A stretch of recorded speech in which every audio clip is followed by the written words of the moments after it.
하나님 말씀을 봉독해 드리겠습니다. 구약 성경 나훔서 1장 1절부터 8절 말씀까지입니다.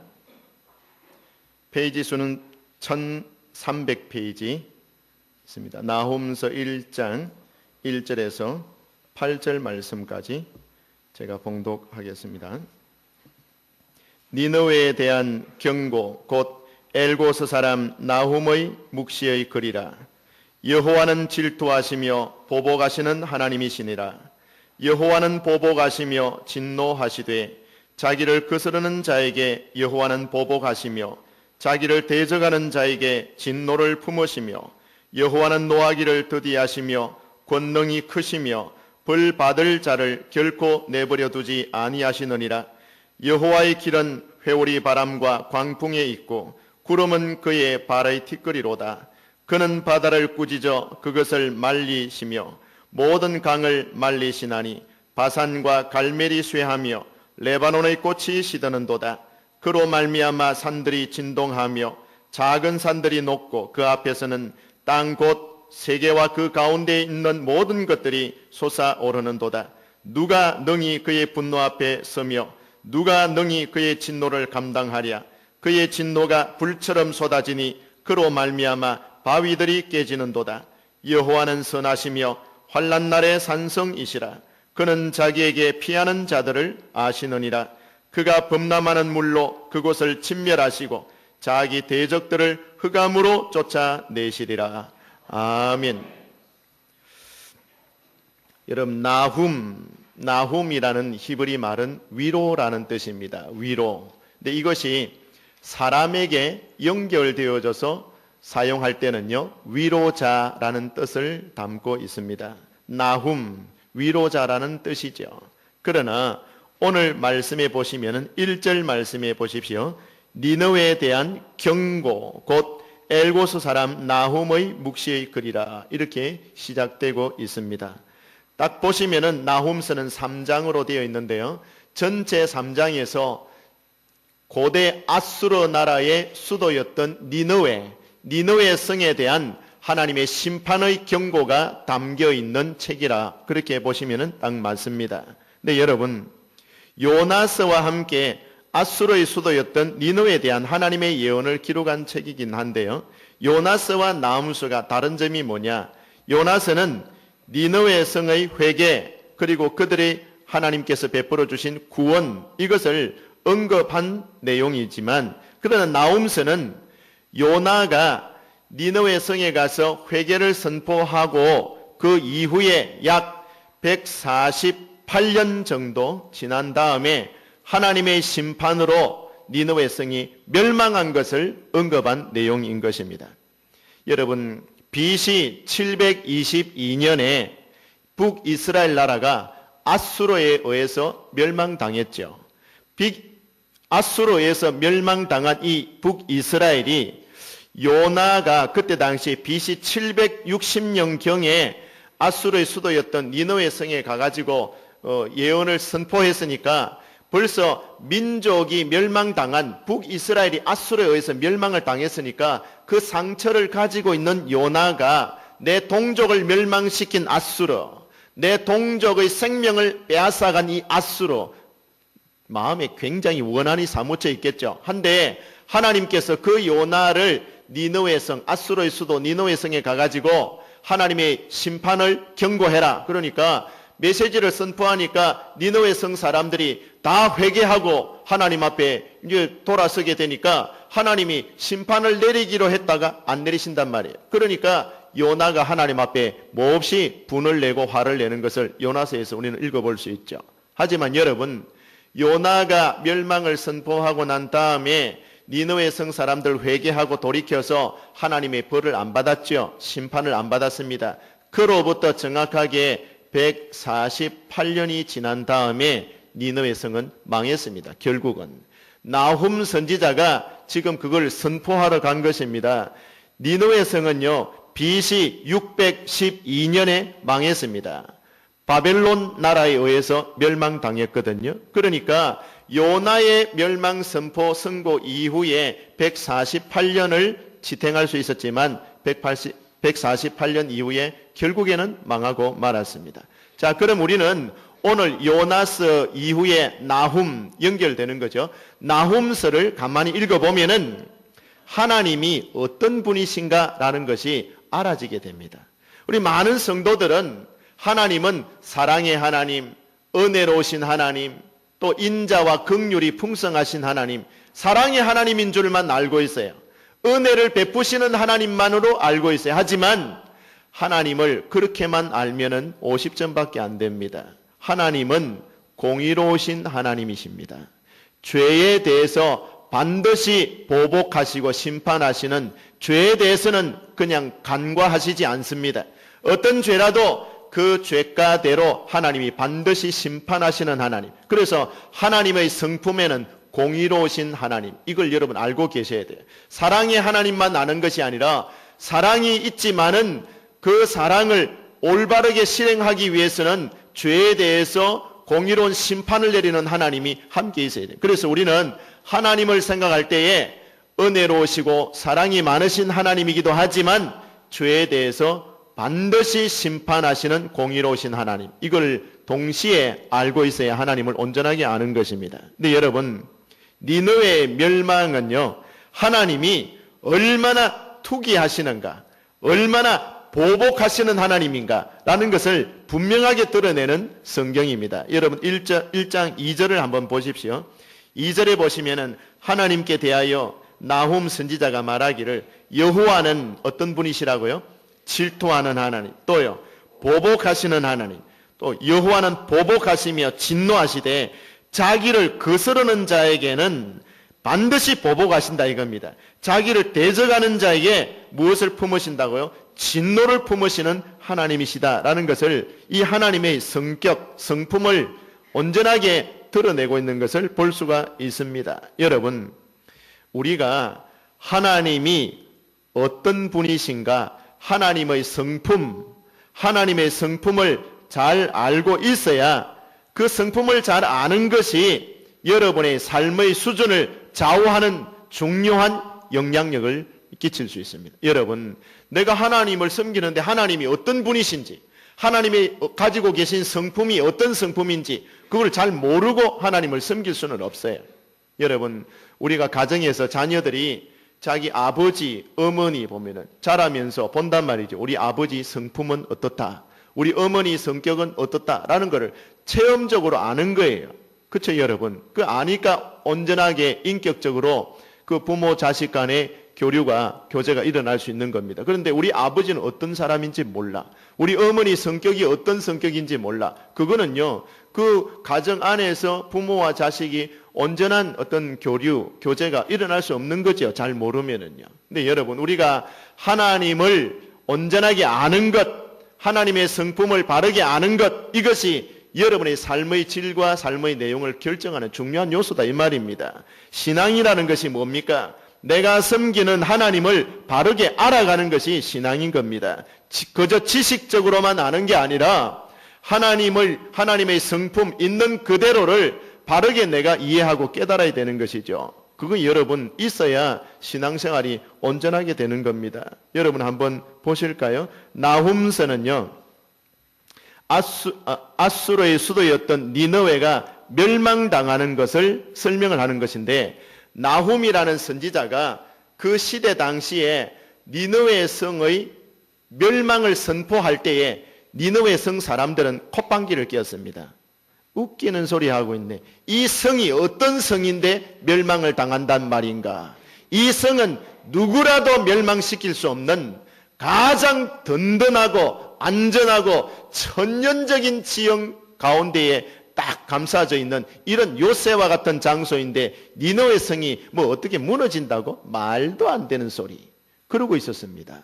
나훔 선지자는 하나님의 말씀을 받아서 선포를 했습니다. 이 성이 무너질 것이다. 나훔 선지자가 니느웨 성이 무너질 것이라고 선포를 하고 난 다음에 약 한 27년 뒤에 무너졌거든요. 근데 그 시대 사람들은요, 아무도 인정을 안 하려고 했어요. 니느웨 성이 어떤 성인지 아십니까, 여러분? 높이가요 30m입니다. 별로 안 놀라시네요. 높이가 30m 성벽이 그러면 높이로 치자면은 아파트 이시아폴리스 저거요 하면은 7층 건물 정도 되겠습니까? 높이가 어떻게 기어 올라가서 그 성을 함락시키겠습니까? 그리고 그 성벽의 두께가 어느 정도냐? 말 4마리가 달릴 수 있는 넓이에요. 그 두께가 성벽 두께가 여러분 이해되세요? 높이가 30m, 성벽이 두께가요 말 4마리가 막 달릴 수 있는 길이라니까. 그러면은 여러분 생각해 보세요. 왕복 2차선이죠. 2차선 도로 정도 되는 거예요. 그 두께가. 그리고 그 위에 그 수비를 하기 위한, 그 성을 수비하기 위한 망대가요. 수비탑이 1200개나 있었어요. 적국이 오는 거 안 오는 거 보는 수비탑이 1200개를 딱 세워놨어요. 여러분, 너비가, 둘레가 80마일이나 돼요. 이게 이런 정도의 성을 쌓고 살아가는 것이라면은 그냥 평지에 이런 성이 있어도 굉장히 함락하기가 힘들 거예요. 그런데 더 함락하기 힘들다라는 건 뭐 때문이냐면요. 아수르의 수도 니느웨 이 성은요. 앞에 티그리스 강이 흐르고 있어요. 티그리스 강. 그러니까 적국에서 군사 대군이 쳐들어온다 그래도 벌써 이 큰 강이 딱 가로막고 있기 때문에 쉽게 공격할 수 없는 천년 요새 지역입니다. 그러니 그 성 안에 살고 있는 니느웨 성 안에 살고 있는 사람들은 기고만장한 거예요. 얼마나 교만한지 몰라요. 아무도 우리를 정복할 수가 없다. 이 성이 어떤 성인데? 여러분 그 정도로 교만하고 기고만장하게 사는 것 같으면 큰 소리 칠만한 거죠. 사실은요. 그런데 여러분 이렇게 안전한 성, 든든한 성, 천년적인 요새 지역에 있는 이 성이라 할지라도 하나님께서 멸망시키시기로 작정하니까 끝나버리는 거예요. 한순간에 끝나버리는 거예요.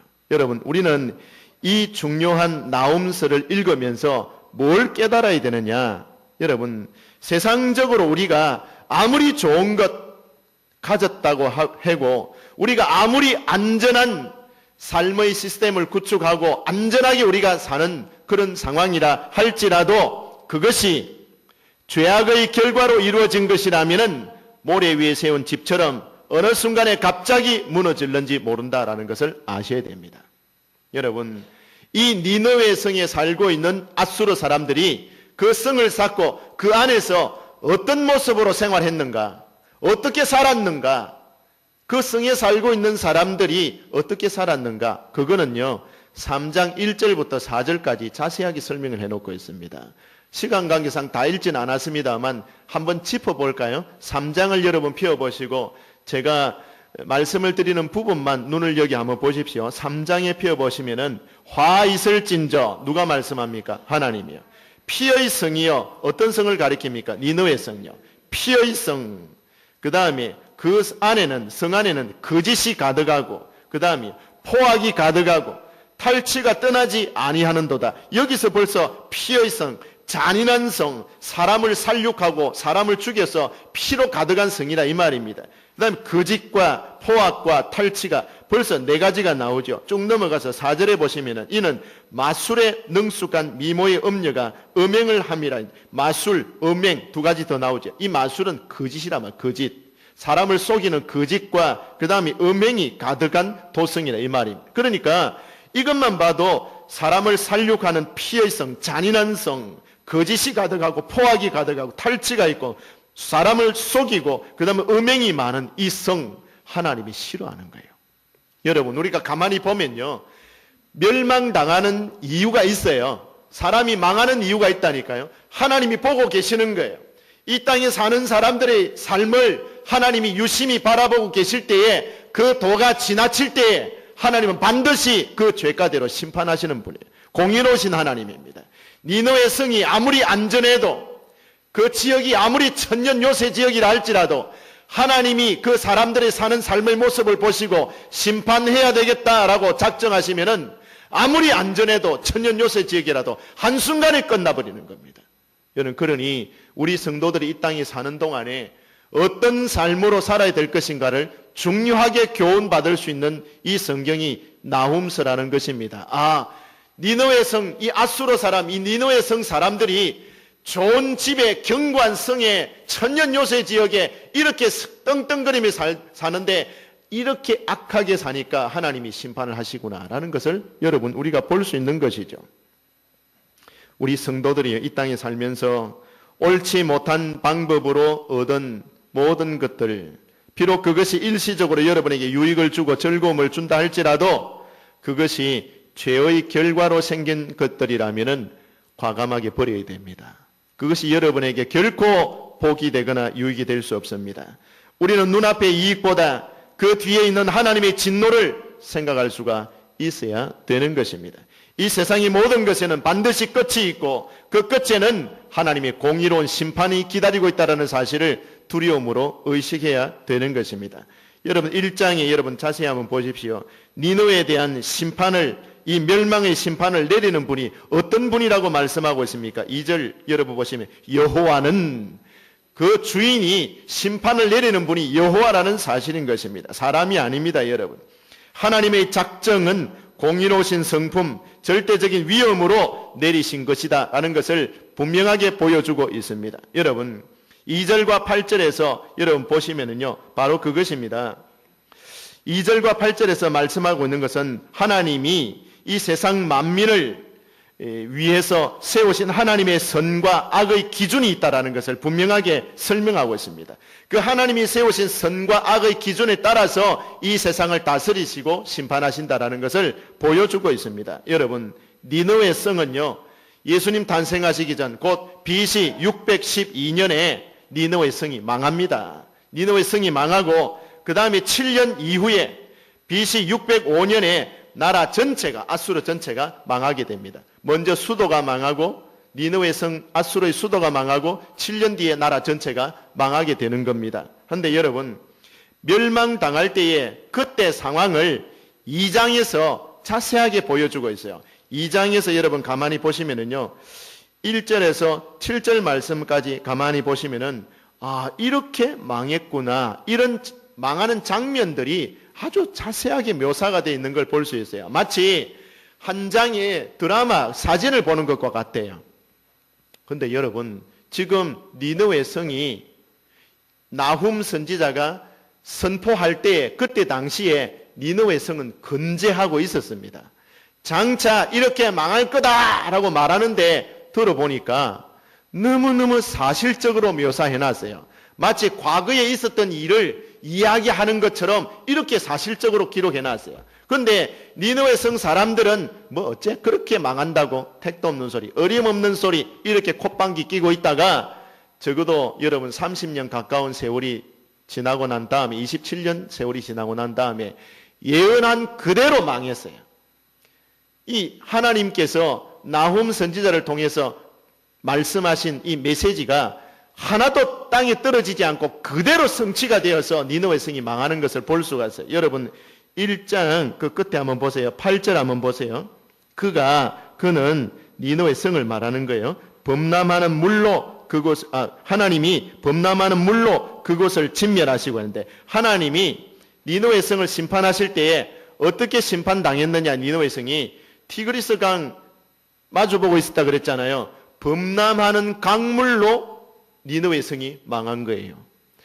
티그리스 강물이 범람을 했습니다. 여러분, 홍수가 내려가지고 강물이 확 범람해 갈 때에 굉장히 무섭죠. 뚝이 막 무너지고 그러지 않습니까? 근데 티그리스 강이 얼마나 큰 강입니까? 유프라테스 강, 티그리스 강, 한강은 강도 아닙니다. 그거 대하면은. 이해되시죠? 그렇게 큰 강물이 범람을 하는데요. 강물의 모래가 얼마나 그 범람하는 강물의 모래가 쓸려 내려왔는지 니느웨 성을 덮어버렸어요. 덮어버려가지고 니느웨 성을 덮고 그 위로 3m, 4m 모래가 쌓여버렸어요. 그래 망했다니까요. 거기라도 좀 끄떡끄떡 해보세요. 그렇게 망했어요. 그래가지고 그 니느웨 성이 범람하는 티그리스 강물에 모래에 덮여가지고 그 모래 위로 수백 년 동안 사람들이 지나다녀도 그 밑에 니느웨 성이 덮여 있는 줄을 몰랐어요. 심지어는 성경을 연구하는 학자들도 니느웨 성이라고 실제로 있었나? 아마 이거는 전설의 고향인갑다. 아마 없는갑다. 왜? 흔적을 못 찾으니까요. 니느웨 성은 분명히 문헌에 나와 있기는 한데 역사 속에 분명히 있었던 도시이면 틀림이 없는데 학자들이, 고고 학자들이 찾을 길이 없는 거예요. 발굴이 안 되는 거예요. 유적이 하나도 발견이 안 될 수밖에요. 그 위로 모래가 4m 이상 두께로 덮여 있는데 어떻게 발굴을 합니까? 그것도 여러분 발굴을 한 그것도 최근에 와가지고 그 발굴을 사실 한 거예요. 1800년도에 제가 적어왔는데 1845년 레이아드라는 고고 학자가 이라크 북쪽 모술 지역에 그걸 연구를 하다가 그 모래를 드러내다가 그 유적지를 발견해가지고 지금까지 그거를 갖다가 그 유적지를 발굴을 하고 있는 중이래요. 1845년에 발견했는데 지금까지 아직까지 하고 있는. 유적지는 포크레인 이런 거 들여가지고 막 땅 파디비고 그래 안 하잖아요. 유적지가 나왔다 그러면은 무엇으로 발굴을 해냅니까? 부처로. 참말로. 그 성이 얼마나 큰 성인데 부처로 이래가지고 발굴하고 있으니까 지금 얼마나 걸려요? 100년 넘게 걸리고 있어요, 지금. 아직까지 하고 있다라는 거예요. 참 대단하죠. 우리 한국 사람들 같으면 벌써 깔아뭉개고 아파트 지어버릴 건데, 그죠? 그렇습니다. 아직까지 발굴을 하고 있답니다. 언제까지 끝이 난다는 그건 모르겠지만요. 아무튼 2장에 보면은 아수르의 수도 니느웨가 지금 하나님 앞에서 어떻게 멸망당하는가를 아주 사실처럼 생생하게 묘사가 되고 있는 것인데, 여러분 이 가만히 생각해 보면요, 사실 BC 722년에 북이스라엘이 참 아수르에 의해서 멸망당할 때 그때 말입니다. 그때 아수르가 기고만장했거든요. 여러분 북이스라엘이 BC 722년에 멸망당할 때 말입니다. 그때 아수르가 북이스라엘을 집어먹고 나서 어디로 눈을 돌렸느냐 하면요, 남왕국 유다 왕국도 눈을 돌렸어요. 남유다도 여러분 원래 이스라엘이 사울 왕 40년, 그 다음에 다윗 왕 40년, 솔로몬 왕 40년, 그래서 120년 동안에는 이스라엘이 통일왕국이었거든요. 그런데 솔로몬 왕 이후에 나라가 둘로 갈라지게 됩니다. 원래 이스라엘이라는 나라는 야곱의 12아들이 각 족장이거든요. 12아들로 시작되어 가지고 이제 그 한 민족을 이루고 한 국가를 이룬 나라입니다. 야곱의 12아들이 12지파를 이루고 각 족장이 됩니다. 그런데 솔로몬 이후에 나라가 둘로 갈라질 때에 통일왕국의 그 중요한 뼈대를 이어가는 남쪽 유다 왕국은 유다 지파와 베냐민 지파 두 지파만 가지고 남쪽 유다 왕국의 명맥을 유지했고요. 그 나라의 정통성을 유지했고요. 나머지 10개 지파는 여로보암이라는 사람, 원래는 솔로몬의 신하였어요. 애굽으로 도망가 있다가 뒤에 나라가 갈라진다는 소리를 듣고 와가지고 10개의 세력 지파를 규합해가지고 북이스라엘 나라를 수도를 사마리아를 삼고 나라를 세운 거 아닙니까? 그래서 10개 지파는 북이스라엘, 2개 지파는 유다와 베냐민 지파는 남유다 왕국, 그래 돼 있거든요. 그런데 북이스라엘 왕국이 예수님 오시기 전에 722년에 망했단 말입니다. 아수르 나라에 의해 가지고. 근데 아수르 나라가 북이스라엘을 집어먹고 나서 보니까 10개 지파도 먹었는데 2개 지파가 이루고 있는 남쪽 유다 왕국을 못 이기겠나. 그래가지고 한날에는 18만 5천 명의 대군을 이끌고 유다를 침략하게 됩니다. 침략하게 됐을 때에 그때 히스기야라는 왕이 오른 지 14년째 되던 해에 벌벌 떨었죠. 아수르 군대가 18만 5천 명이 와가지고 이 지금 자기 유다 왕국의 수도 예루살렘을 딱 포위하고 있으니까 얼마나 두려웠겠습니까? 그래서 이 산헤립이라는 아수르 왕이요, 랍사게라는 사신을 보내가지고 히스기야 왕을 급박을 합니다.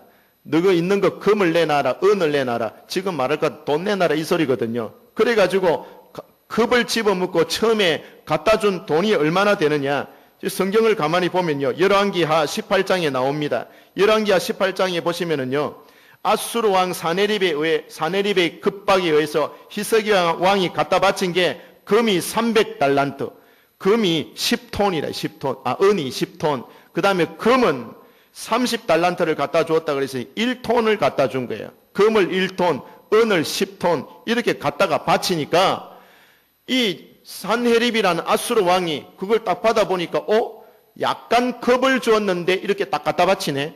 1톤 바치라고 하지 말걸, 금을 10톤 바치랄 걸 잘못했다, 이런 생각이 딱 드는 거예요. 그래가지고 안 물러나요. 그 금과 은을 무수히 받고 챙겨놨고서도 조금 더 급박을 하면은, 압박을 가하면은 더 많은 것을 빼들어 갈지도 모르겠다. 그러니까 안 물러가고 계속 겁을 주는 거예요. 겁을 주는데 랍사게라는 이제 자기 신하를 하나 보내서, 이름도 참, 랍사게 이름도 참 어감도 별로 안 좋다, 그죠? 경상도 편으로 좀 얍삽한 이름 같이 안 보입니까? 근데 이 랍사게가 히스기야 왕에게 찾아와 가지고 뭐라고 막 급박을 하는데, 안 물러나고 하는 말이 백성들이 다 듣는 데서 자기 나라 말로 안 하고 유다 방언으로 말을 하는 거예요. 백성들 다 들으라고 하는데 뭐라고 말을 하느냐 하면은 이렇게 말하는 거예요. 유다 땅에 살아가고 있는 이 백성들아, 히스기야 왕이 너희들을 보호해 준다고 생각하느냐? 어리석은 생각을 버려라. 히스기야 왕은 너희들을 보호해 줄 수 없는 왕이다. 너희들이 섬기는 여호와 하나님, 이 세상에 어떤 신이 우리 대왕 사네립의 손아귀에서 너희를 구원해 줄 수 있으랴? 어떤 신이라도 너희들을 구원해 줄 수 없다. 너희들의 나라의 왕도 우리 대왕 사네립의 손에서 구원할 수가 없다. 항복하고 빌어라. 그러면은 너희들을 용서해 주고 관용을 베풀어서 식민지 통치를 잘해 줄 것이다. 그렇게 이야기를 하는 거예요. 이쯤 되면요, 하나님이 그 소리를 들으시는 거예요. 사람이 교만이 극에 달하면은 하나님이 꺾어버리십니다. 어느 정도로 교만하느냐? 하나님이라도 어떤 신이 우리 대왕 사네립의 손에서 너희들을 건져낼 수 있으랴? 너희들이 섬기는 여호와 하나님, 우리 사네립 왕의 손에서 못 건진다. 하나님이라도 못 건진다. 이렇게 교만한 소리를 하니까 하나님이 들으시고, 그날 밤에 하나님의 사자 하나를 딱 보냅니다. 천사 하나를 딱 보내가지고 그날 밤에 18만 5천 명을 다 죽여버립니다. 그냥 산송장을 만들어버려요. 우리는 생각을 합니다. 히스기야 왕이 위대한 왕이다. 기도를 해가지고 이렇게 물리치고 자기 생명도 15년이나 연장받았고 기도의 왕이다. 이렇게, 물론 기도의 왕이고 기도를 통해 가지고 이 국난을 극복한 왕임에 틀림이 없지요. 그런데 여러분, 그 긍정적인 면만 볼 것이 아니라 사실은 자기 생명을 15년 더 연장받은 거 맞죠? 그 국난을 극복하고 하나님 앞에 기도해서 15년이라는 세월을 더 연장받았는데 15년을 살면서 아들 하나를 낳았는데 므낫세라는 아들을 낳았어요. 므낫세라는 왕이 40년을 유다 땅을 다스리는데 이스라엘의 20명의 왕들 중에서 최고 악한 왕이 므낫세 왕이에요.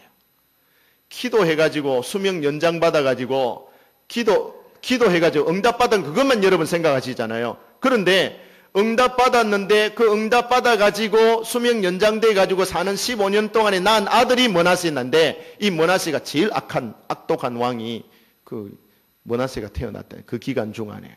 그러니까 긍정적인 면만 보고 막 그걸 찬미할 것이 아니라 여러분, 우리는 역사를 정확하게 알아야 되는 거예요. 여러분, 역사라는 게 뭡니까? 역사의 가장 생명은 진실에 있어요. 진실한 그대로 이야기해야 돼요. 좋은 것만 말하고 나쁜 거 이야기 안 하고 그러면 안 돼요. 사실 있는 그대로 이야기를 우리가 들어야 되는 것이죠. 여러분, 그렇습니다. 하나님께서 이 산헤립이 그때 망하는 거죠. 자기 군사 18만 5천 명을 잃어버렸잖아요. 잃어버리고 공격할 어떤 힘이 다 빠져버리니까 도망을 가게 됩니다. 자기 나라로 도망을 가는데 이제 산헤립이 자기 나라의 니느웨 성으로 이제 왕궁으로 도망을 갔겠죠. 왕궁에 도망가가지고 거기 이제 자기가 섬기는 신전에 찾아갑니다. 신전에 찾아가서 니스록 신전에 찾아가가지고 분향을 하는 거예요. 이제 자기 신에게 기도를 하겠죠. 내가 어쩌다가 유다 땅을 침략해가지고 18만 5천 명이라는 군사를 잃어버리고 이렇게 쫓겨서 겨우 목숨만 피해가지고 오게 되었는가. 자기 신전에 들어가 니스록 신 앞에 분향을 하고 있을 때에 그 자기 아들과 신하들이 결탁을 해서 모반을 합니다. 해가지고 뒤로 와가지고 칼로 찔러 죽여버립니다. 왕이 죽는 거예요. 자기 신전에서 제사를 지내다 분향하다가 신하와 자기 아들이 모반을 한 그 칼 끝에 죽는단 말이에요. 그때부터 아수르 나라가 침체되기를 시작하는 겁니다. 나라가 점점 국력이 쇠하여지게 되는 겁니다. 결국에는 신흥 바벨론 제국이 이제 등장하게 되는데, 그때에 바벨론이라는 나라가 왕성하게 일어나는데, 느부갓네살 왕이죠. BC 612년에 니느웨 성을 함락하게 됩니다. 접수를 하게 딱 된단 말이죠. 여러분, 근데 이 말씀을 가만히 보면요, 우리가 뭘 생각해야 되느냐? 나훔 선지자를 통해 가지고 하나님이 선포한 하나님의 예언의 말씀은 그대로 이루어지는구나 라는 것을 우리는 후대에, 우리가 앞에 있었던 역사를 보면은 후대의 사람들이 그 내용을 보고 그대로 알 수가 있는 거잖아요. 예언을 했고 그 예언이 이렇게 이루어졌구나, 우리는 다 보고 있는 것입니다. 당대의 사람들은 못 봤다 할지라도 우리는 지금 보고 있는 거죠. 이 역사를 공부하면서 우리는 배워야 됩니다. 아, 하나님의 말씀은 1.1억도 없이 정확하게 성취되고 이루어지는 것이구나. 그 다음에 여러분, 아수르 나라가 이 니느웨 성이 멸망당하리라고는 아무도 상상할 수 없었는데, 인간이 상상할 수 없는 방법으로 하나님은 망하게 해버리시는 거예요. 여러분, 이 세상 모든 것에는 끝이 있습니다. 그 끝에는 반드시 하나님의 심판이 있습니다. 하나님이 심판 딱 하시기로 작정해버리면은요, 사람이 돌이킬 가능성이 없어집니다. 돌이키고 싶어도 못 돌이켜요. 그래서 여러분, 하나님의 은혜가 비치고 있는 동안에 우리가 회개할 거 있으면 다 회개해야 되는 거예요. 하나님이 심판을 시작하시면은 그때는 돌이키고 싶어도 못 돌이켜요. 그래서 여러분, 지금은 은혜의 때입니다.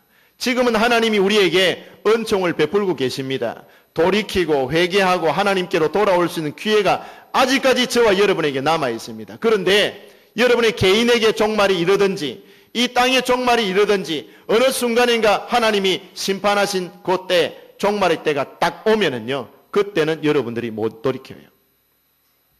여러분, 시간이 얼마든지 있다고요? 천만의 말씀입니다. 여러분 개인적으로 하나님이 종을 언제 치실지 몰라요. 땡치고 너 퇴장해. 인생의 무대에서 퇴장이다. 우리의 생명을 주관하고 계시는 하나님이 종을 땡치시고 너 지금 내가 준 생명 다 했으니까 내 품으로 돌아와라. 종 땡쳐버리고 가버리면요, 그때는 회개할 기회가 없어져 버립니다. 그러니까 여러분, 우리가 생각을 깊이 해야 되는 것입니다. 내가 하나님 앞에 회개해야 될 것은 은혜가 비치고 있는 동안에 빨리빨리 회개해야 된다는 것을 깨달을 수 있습니다. 자, 그러면은 조금 더 구체적으로요, 이 초강대국이었던 아수르 나라가 왜 멸망을 하게 됐는가를 3장에서 말씀을 했는데요, 이걸 단어를 설명을 해드리고 싶어요. 1절에 보시면 화 있을진저, 화가 있다라는 거예요. 이런 일을 하는 사람들은 화가 있다라는 거예요. 분명히 말씀하고 있죠. 피의 성이요 라고 말했는데요, 왜 피의 성, 니느웨 성이 피의 성이냐? 아수르 사람들은요, 피정복 지역을 가서 정복을 할 때 말입니다, 이 거대한 나라가 군사를 동원하고 철제 무기를 가지고 말을 타고 이게 정복 지역으로 나가서 정복 전쟁을 할 때 말입니다, 약소 국가들을 정복하러 나갈 때에 잔인하게 살육을 했습니다. 인정도 사정도 없는 거예요. 아주 그 국민들을 그냥 잔인하게 그냥 살육을 하는 거예요. 여러분이 만약에 전쟁이 나서 적군과 대치가 되어서 뭐 이제 교전을 벌이고 있다, 이거는요 전쟁이 전쟁. 그런데 적국에 사람이 항복, 우리는 더 이상 전쟁할 의사가 없습니다, 항복하겠습니다, 백기를 든 거예요. 무장을 해제하고 무기를 안 가지고 우리 항복하겠습니다, 이렇게 돌아간 것이라면은 그런 사람을 죽여서는 안 되는 것이죠. 맞죠, 여러분? 근데 그런 사람을 죽였어. 그러면 그거는 살인이에요. 살인이란 말입니다. 교전 중에 죽는 거하고 무장 해제가 된 상황에서 항복을 하는 사람하고 항복을 한 사람을 죽이는 거하고는 다른 것입니다. 살인이에요. 살인을 끊임없이 저지르는, 많은 사람들을 살육하고 도살하는 피의 성이 이 지금 니느웨 성입니다. 이 아수르 사람들이 그렇게 했단 말이죠. 또 여러분 거기에 보면은 거짓이 가득하고 그 안에 거짓이 가득하다 그랬는데, 속임수로 상대방을 안심을 딱 시켜 나눠놓고 그들을 파멸을 시켜버리는 거예요. 예를 한번 들어보겠습니다. 자, 우리에게 항복하고 우리 식민 통치를 받으면은 편안히 살게 해주겠다. 죽이지 않겠다. 잘 살게 해주겠다. 이렇게 해가지고 항복식이나 나눠놓고 포로로 잡아와가지고 싹 죽여버리는 거예요. 그 거짓말을 하는 거죠.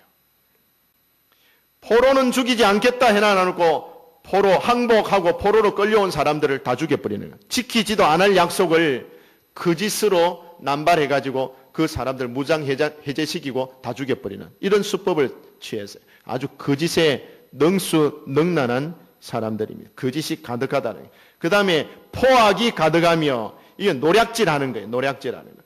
약탈 정복지에서 잔인하고 무자비하게 다 뺏어버리는 거예요. 민간인들도 다 죽여버리고 그들의 재산을 다 약탈해 가는 거예요. 아주 무자비한 거예요. 하나님의 성품은요, 자비로우신 분이거든요. 긍휼이 많으신 분인데, 그러나 이 아수르 사람들이 하나님의 성품과는 정반대되는 행동을 이렇게 극도로 하고 있어요. 그러니까 하나님이 용납이 안 되시는 거예요. 또 한번 보세요. 그 다음에 탈취가 떠나지 아니하는도다.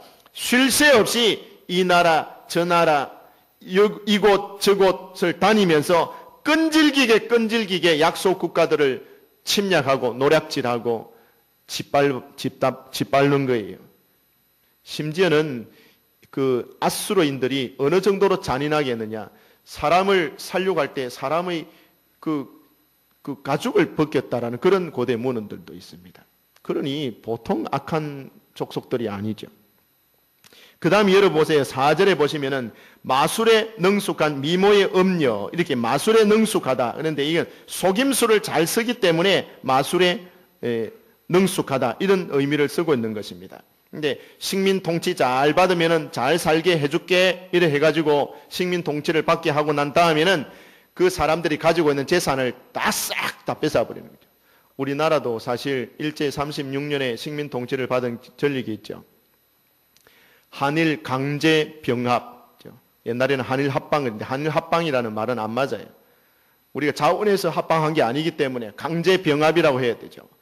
일제 36년에 식민 통치 시절에 식민 통치를 받으면 마치 잘 살게 해줄 것처럼 국민들을 속였지 않습니까? 그러고 나서 외교권을 박탈하고, 물론 나라를 팔아먹은 그런 사람들도 있지만 그 시대 당시에 나라를 팔아먹은 그런 사람들 보면은 얼마나 큰 자기를 얻고 부를 챙기고 잘 먹고 잘 살았습니까만은, 그러나 보통 일반 백성들은 말할 수 없는 고통과 말할 수 없는 어려움 가운데 식민 통치에 놓여 있었습니다. 괴로움을 안 당했습니까?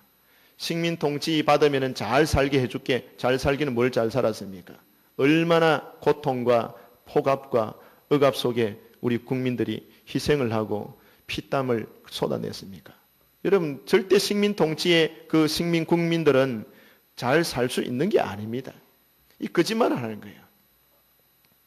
이 바로 그 말입니다. 그 다음에 이 이거는요, 주변 국가들을 속여서 자기 식민 통치를 받게 해놔놓고 잘 살도록 한다 이렇게 해놔놓고 그 식민 통치를 받는 국민들에게 뭘 강요를 하느냐 하면요, 우리나라가 섬기는 신을 너희들도 섬겨야 된다. 그렇게 이야기하는 거예요. 그겁니다, 여러분. 우리 국민들이 섬기는 신을 너희들도 섬겨라. 너는 식민 통치를 받는 백성들이니까 우리나라의 신을 섬겨야 된다. 여러분, 유다 백성들이 만약에 아수르 나라의 나라가 망했다면 하나님을 섬기는 것이 이제 완전히 끝나게 되고 아수르의 신을 섬기게 되는 그런 일로 나가게 되고 말 것입니다. 바로 그런 것들이거든요. 그런 것을 가리키는 것입니다.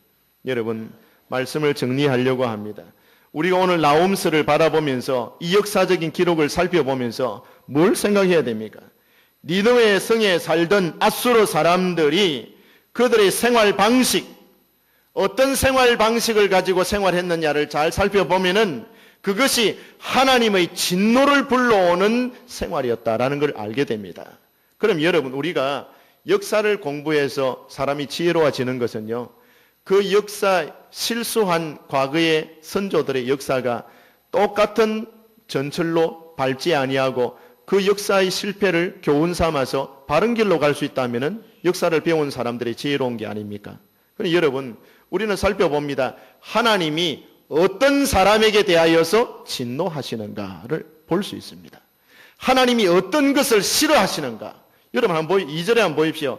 여호와는 질투하시고 보복하시고 진노하시는데, 자기를 대적하는 자에게 진노를 품으신 하나님인데, 우리가 하나님을 대하여서 사랑의 하나님, 긍휼의 하나님, 인자한 하나님, 은혜 풍성하신, 그것만 말할 게 아니라 인간이 이런 죄를 지을 때에 하나님이 진노하고 보복하고 반드시 갚으신다라는 사실, 이 공의의 하나님이라는 사실을 여러분 아셔야 됩니다.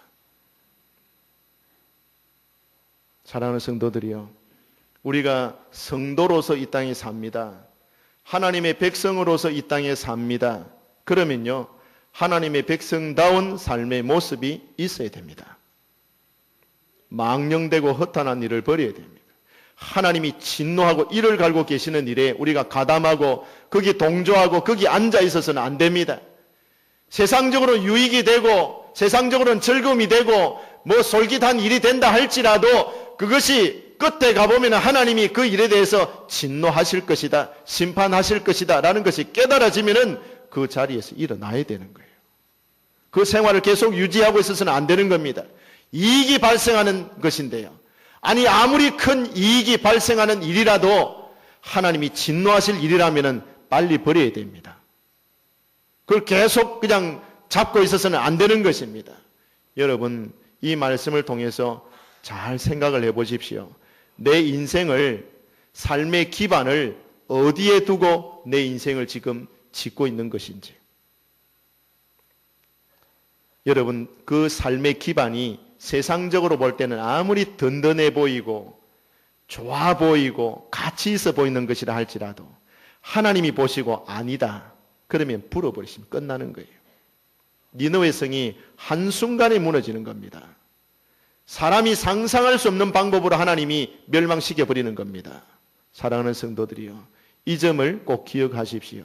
내 삶의 기반, 하루하루 삶을 만들어가는 내 삶의 기반이 어디 위에서 내 인생의 집을 건축하고 있는 것인지 생각해야 됩니다. 그것이 하나님이 보실 때에 진노할 만한 일이라면 빨리 버리는 것이 여러분 좋은 것입니다. 여러분, 말씀을 듣고 아 그런가 하고 넘어가는 것이 아니라 여러분 실제 생활 속에, 여러분의 가정에서, 여러분 실제 생활 속에서 이 말씀이 이루어지기를 바랍니다. 어느 집사님이 교회 집사고 신앙생활 한 지도 20년 이상 넘었는데 그 집에 가정에 가보면요,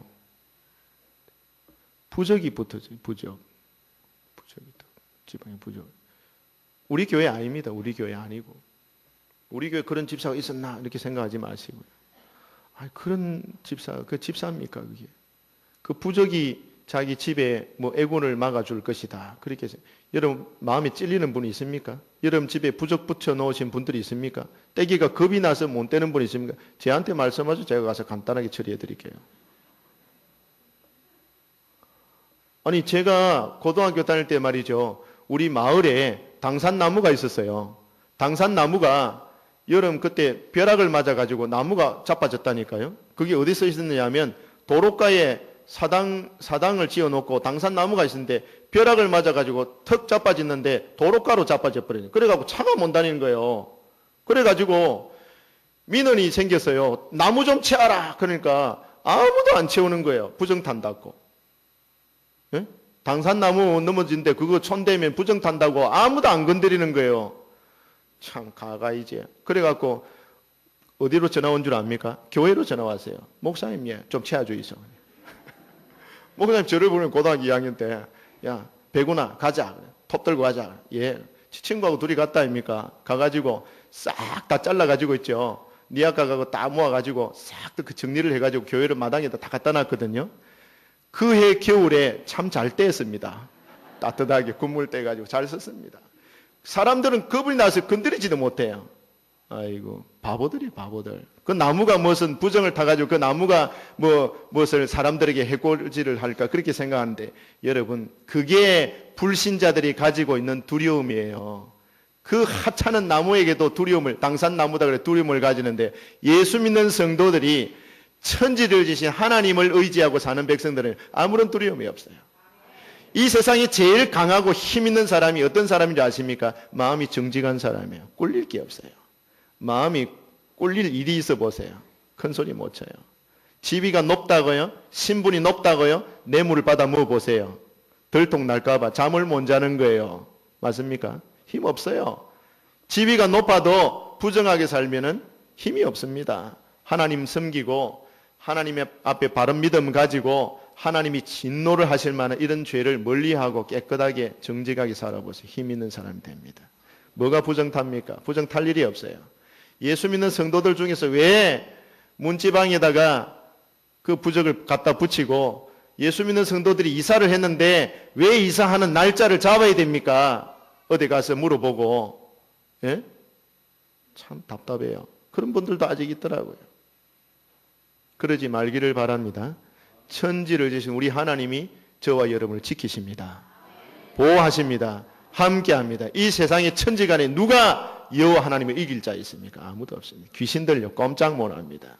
주 예수 그리스도 이름 앞에 벌벌 떱니다. 적어도 저와 여러분은 천지를 지으신 능력의 하나님, 만군의 하나님을 우리 아바, 아버지라 부르고 살아가는 자녀들입니다. 긍지를 가지시고 힘을 가지시고 용기를 가지고 사시기 바랍니다. 그 하나님과 바른 교통을 하려 그러면요, 하나님이 기뻐하는 일을 해야 돼. 진노를 쌓는 일을 하면 안 된다 이 말입니다. 여러분 진노 쌓을 일들을 멀리하시고 하나님 기뻐하는 일을 쌓으면서 사시기를 주님 이름으로 축복합니다. 아멘.